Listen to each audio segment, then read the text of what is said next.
Hello students, welcome to the अग्निज online classes. और आज की क्लास में हम आगे बढ़ाएंगे क्लास 12th मैक्रो इकोनॉमिक्स का chapter aggregate demand and related concepts. So students, short answers type question में हम पहुंच गए हैं क्वेश्चन 47 पे। तो आइए देखते हैं। यहाँ पे आपको इस टेबल को कंप्लीट करना है स्टूडेंट्स। और जैसे कि आप देख सकते हैं, इनकम वाला कॉलम आपको दिया है, उसके अलावा कंजम्पशन भी आपको दिया हुआ है। आपको एमपीसी एंड एमपीएस निकालना है। तो एमपीसी का तो बड़ा ही सिंपल फॉर्मूला है स्टूडेंट्स। एमपीसी का फॉर्मूला क्या है? C upon Y. ठीक है, delta C upon delta Y, sorry, ठीक है, delta C upon delta Y मतलब है change in consumption as a result of change in income. तो इन दोनों में भी जो भी चेंजेस होगा स्टूडेंट्स, उसको हमको कंपेयर करके अपॉन में कर देना है, जिससे हमारा एमपीसी आएगा। और फिर एमपीसी से एमपीएस तो बड़े आराम से निकल जाता है, वन में से माइनस कर देंगे तो हमारा एमपीएस भी आ जाएगा। तो आइए स्टूडेंट्स देखते हैं कि इसको कैसे सॉल्व करना है। तो यहाँ पर सबसे पहले हम लिख लेते हैं पहला वाला जो केस है। तो सबसे पहले देखिए स्टूडेंट्स, पहले वाले पार्ट में जब ये नहीं बदला है तो यहाँ पर आप कुछ मत लिखिएगा, ठीक है। यहाँ पर तो आपको डैश डाल देना है, क्योंकि एमपीसी हम तभी पता लगा सकते हैं स्टूडेंट्स जब कोई चीज़ चेंज हुई हो। और यहाँ पे कितना चेंज आया होगा वो हमको नहीं पता, इससे पहले क्या स्टेप रहा होगा। तो इसी वजह से डेल्टा सी यहाँ पर निकालना मुश्किल होता है। लेकिन हाँ, अगले वाले स्टेप से हम डेल्टा सी और डेल्टा वाई निकाल सकते हैं। तो सबसे पहले हम देखेंगे स्टूडेंट्स, यहाँ पर पहला वाला जो स्टेप है, यहाँ पे कितने से चेंज हो रही है कंजम्पशन। तो आप देख सकते हैं 80 से, ठीक है, 80 से बढ़ी है कंजम्पशन। तो इसका मतलब delta C upon delta Y अगर हम करें तो ऊपर तो आ गया 80, और डिनोमिनेटर में आप देख सकते हैं स्टूडेंट्स, इनकम जो है हमेशा 100 से ही बढ़ रही है। तो यहाँ पर हम जल्दी से 100 कर देते हैं। अच्छा, उसी तरह इन दोनों को जब हम सॉल्व करेंगे तो 0.80 जो है वो एमपीसी आ गया। तो पहले स्टेप में मैं 0.80 लिख देता हूँ। और इसी का जब एमपीएस निकालूंगा स्टूडेंट्स, तो फॉर्मूला कौन से यूज़ करूंगा? M P S is equal to 1 - MP C। ठीक है, ये वाला फॉर्मूला होता है। अब 1 में से 0.80 माइनस कर दें तो क्या आएगा स्टूडेंट? 0.20। ये लीजिए, बड़े ही सिंपल तरीके से हमने एमपीएस भी निकाल दिया इसका। अब अगले स्टेप पे चलते हैं स्टूडेंट्स। तो सेकंड में हम देखते हैं, यहाँ पे देखिए 75 से इंक्रीज हो रहा है, और यहाँ पर तो 100 ही था। तो स्टूडेंट्स ये हो गया 0.75, और जिसको 1 में से माइनस किया तो एम पी एस आ गया 1 - 0.75, जो कि हो गया 0.25। चलिए लिख लेते हैं यहाँ पे। तो ये तो हो गया स्टूडेंट 0.75, और ये हो गया 0.25। उसी तरह थर्ड वाले लेवल पे भी चल लेते हैं।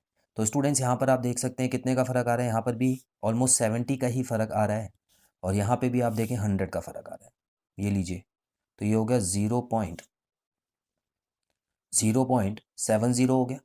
तो इसका जो एम है वो 1 में से माइनस होके 0.30 आ जाएगा स्टूडेंट। 0.30 आ गया इसका। तो लिख लेते हैं इसको भी 0.70 एंड 0.30। तो इस तरीके से बड़े सिंपल तरीके से आपको कर लेना है। ये क्वेश्चन 2 या 3 नंबर में आ सकते हैं स्टूडेंट्स। चलिए एक और क्वेश्चन करते हैं। यहाँ पे क्वेश्चन नंबर 48 भी दिया हुआ है। यहाँ पर आपको इनकम दी है स्टूडेंट्स, आप देख सकते हैं, और उसके अलावा सेविंग दे दी है इस बार आपको, है ना। कंजम्पशन ना देके इन्होंने सेविंग दी है, और आपसे एमपीसी और एपीएस पूछा है। तो स्टूडेंट सबसे पहले तो हम क्या करने वाले हैं, एपीएस निकाल लेते हैं, क्योंकि ये तो आसान होता है निकालना।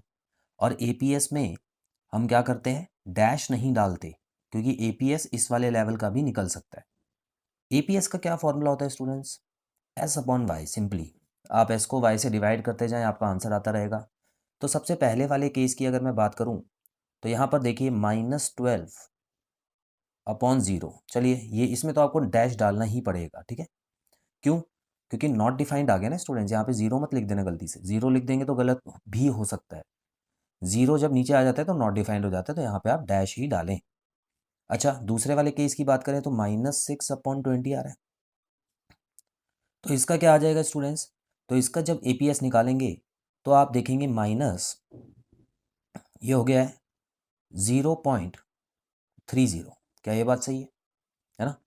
अब देखिए यहाँ पर मैं काट देता हूँ तो ये 3 हो जाएगा, नीचे 10 आ जाएगा। तो इसको इसका मतलब हो गया 3/10 क्या होता है? 0.30। उसके अलावा यहाँ पर क्या हो रहा है स्टूडेंट? 0/40 हो रहा है, तो ये लीजिए, ये तो 0 ही आ जाएगा। और यहाँ पे क्या हो रहा है? 6/60। तो इसको जब आप काटेंगे तो ये हो जाएगा 0.10। तो एपीएस तो हमारे निकल गया। एमपीसी निकालना है, ठीक है। अब MPC निकालने के लिए एक छोटा सा कॉलम और बना लेते हैं स्टूडेंट्स। किस चीज़ का? कंजम्पशन का कॉलम बना लें। तो चलिए देखिए यहाँ पे मैं बना रहा हूँ, ध्यान से देखिएगा। एक और कॉलम बना लीजिएगा। तो यहाँ पर स्टूडेंट्स मैं कंजम्पशन का कॉलम बना देता हूँ। और कंजम्पशन क्या होता है? इनकम में से सेविंग माइनस करते जाइए, कंजम्पशन आता जाएगा। तो इसका मतलब देखिए स्टूडेंट्स, 0 में से -12 मैंने माइनस किया, तो इसका मतलब कंजम्पशन 12 का रहा होगा। ठीक है, ये कैसे किया है? देखिए 0 थी इनकम, और इनकम में से जब सेविंग को माइनस करते हैं, ये लीजिए सेविंग -12 थी तो उसको मैंने माइनस किया है, तो ये 0 + 12 हो जाएगा, तो आंसर 12 आएगा। तो वो मैंने यहाँ पे लिखा है। यहाँ पर भी देखिए स्टूडेंट्स, इनकम में से जब मैंने इसको माइनस किया है तो यहाँ पे 26 आएगा। 40 में से 0 माइनस करेंगे तो 40 आ गया, और 60 में से 6 माइनस करेंगे तो यहाँ पे 54 आ गया। अब ठीक है, अब स्टूडेंट्स यहाँ पर हमको डिफरेंस देखना है इनका। तो सबसे पहले पार्ट में delta C upon delta Y करेंगे हम। तो यहाँ पे डेल्टा सी कितना आ रहा है? पहले में तो आप डैश लगाइए, क्योंकि उस ये जो MPC MPS होता है वो पहले में नील होता है। दूसरे में यहाँ पे देखिए कितने का चेंज आ रहा है? 14 का। तो स्टूडेंट्स 14 मैं ऊपर लिख देता हूँ, और यहाँ पर देखिए 20 का चेंज आ रहा है। तो इसका मतलब इसका आंसर क्या आ गया स्टूडेंट्स? 0.70। ये लीजिए लिख देता हूँ। नेक्स्ट में देखते हैं स्टूडेंट्स, यहाँ पर डेल्टा सी कितना आ रहा है? अगेन 14 ही आ रहा है, और यहाँ पे भी 20 से ही बढ़ रही है, तो ये लीजिए 0.70 ही आया है, और पूरे में 14 का ही आ रहा है स्टूडेंट्स। तो इसका मतलब यहाँ पर भी मैं 0.70 लिख देता हूँ। और अगले में भी आप देखें 40 से 54 जाने में 14 का गैप होता है, और यहाँ पर भी 20 का गैप होता है, तो इसीलिए ये भी आ जाएगा 0.70।